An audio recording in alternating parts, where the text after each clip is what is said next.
लीजिए हाजिर हूँ हर सुबह और हर शाम की तरह लेकर के देश दुनिया की तमाम खबरें। नमस्कार दोस्तों, आप सभी का स्वागत है हमारे चैनल पर। तो हमारे इस चैनल को सब्सक्राइब कर लीजिए ताकि आप कोई भी खबर कभी भी मिस ना करें। तो आइए एक नजर डालते हैं 30 अप्रैल की तमाम खबरों पर।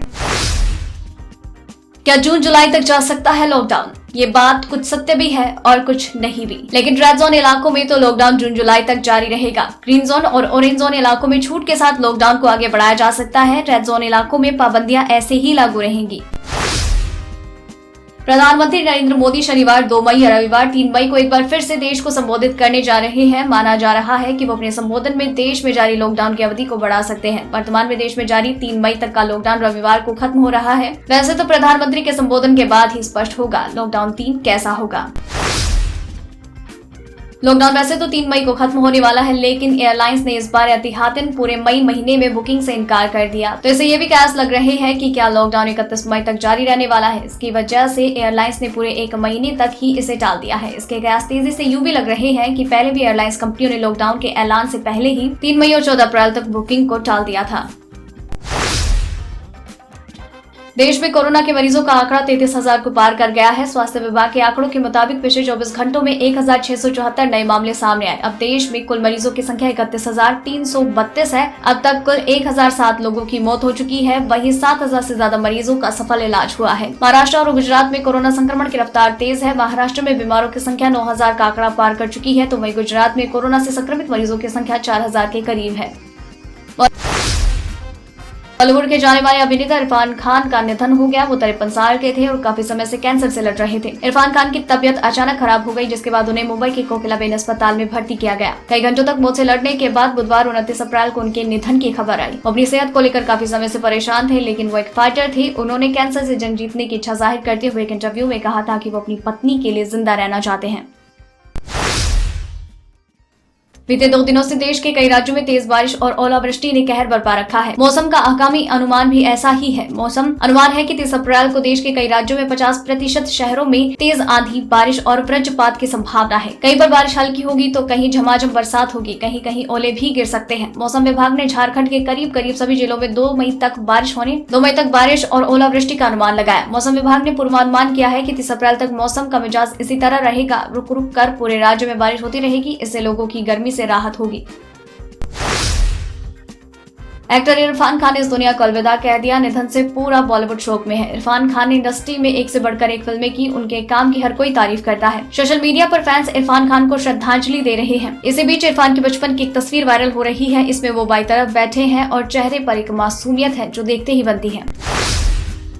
राष्ट्रीय राजधानी नई दिल्ली में एक बड़ी खबर सामने आई है। यहाँ की आजादपुर मंडी में 10 व्यापारी कोरोना पॉजिटिव पाए गए। इससे प्रशासन के होश उड़ गए हैं। फिलहाल सभी संक्रमित व्यापारियों का इलाज शुरू कर दिया गया है। वहीं व्यापारियों के संपर्क में आए लोगों का क्वारंटाइन किया गया। इसके साथ ही आजादपुर मंडी में कोरोना वायरस से संक्रमित व्यापारियों की संख्या 11 हो गई।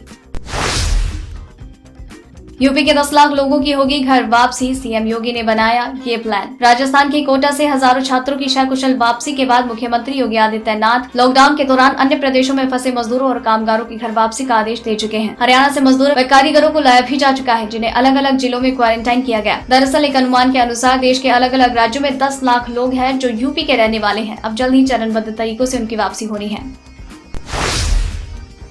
29 अप्रैल को बुधवार का दिन एक विशेष खगोलीय घटना का गवाह है, जब एक विशाल उल्कापिंड दोपहर 3 बजे धरती के करीब से गुजरेगा। उसका नाम है एस्टेरॉयड 1998 OR2, जो धरती के 6.3 मिलियन किलोमीटर पास से गुजरेगा। अगली बार ये पृथ्वी के करीब से 2079 में गुजरेगा। तब ये हमसे धरती और चंद्रमा के बीच की दूरी का लगभग 4 गुनी फासले पर होगा।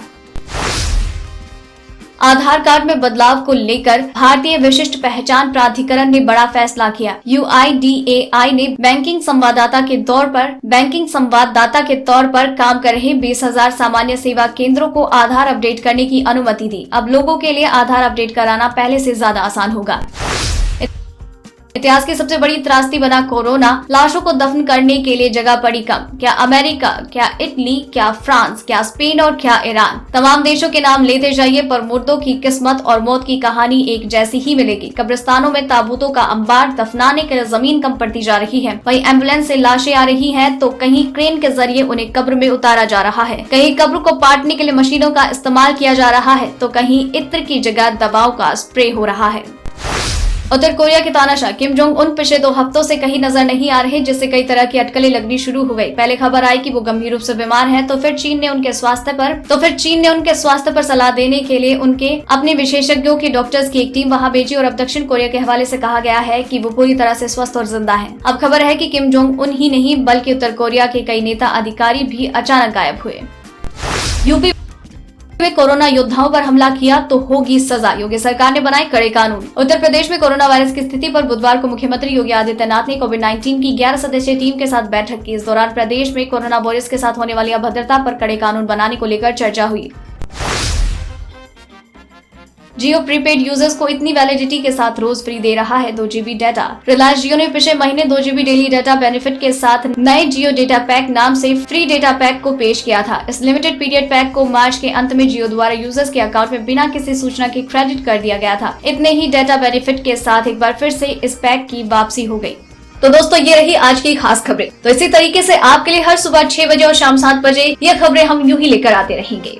तो इन सारी खबरों के साथ आपको किस खबर के बारे में क्या है कहना, क्या है आपकी राय, प्लीज शेयर कीजिए। साथ ही अगर आपने इस वीडियो को पूरा देखा है तो प्लीज अपना नाम नीचे कमेंट सेक्शन में जरूर लिख दीजिए ताकि हमें पता चले कि आपने इस वीडियो को पूरा देखा है। आपको खबरें अच्छी लग रही हैं, आप इन्हें पसंद कर रहे हैं, प्लीज कमेंट बॉक्स में लिख कर बताएं। अगर अच्छी लग रही है तो वो भी बताएं, अगर कोई सजेशन है तो वो भी जरूर बताएं। फिर मिलते हैं कल, तब तक के लिए धन्यवाद।